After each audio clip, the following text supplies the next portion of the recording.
Suspendido na rin ang klase sa ilang panglugar sa bansa. Walang pasok sa lataanta sa pampubliko at pribadong eskwelahan sa ilang lugar sa La Union, kabilang ang Baknotan, Bawang, Luna at San Gabriel.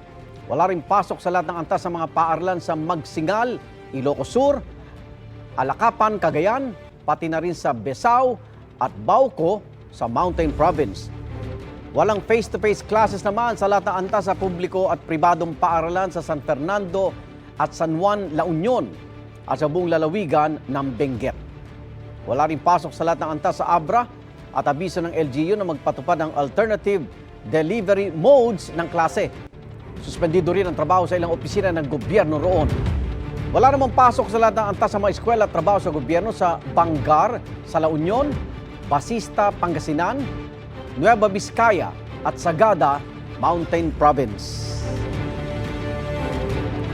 Igan, mauna ka sa mga balita, mag-subscribe na sa GMA Integrated News sa YouTube para sa iba't ibang ulat sa ating bansa.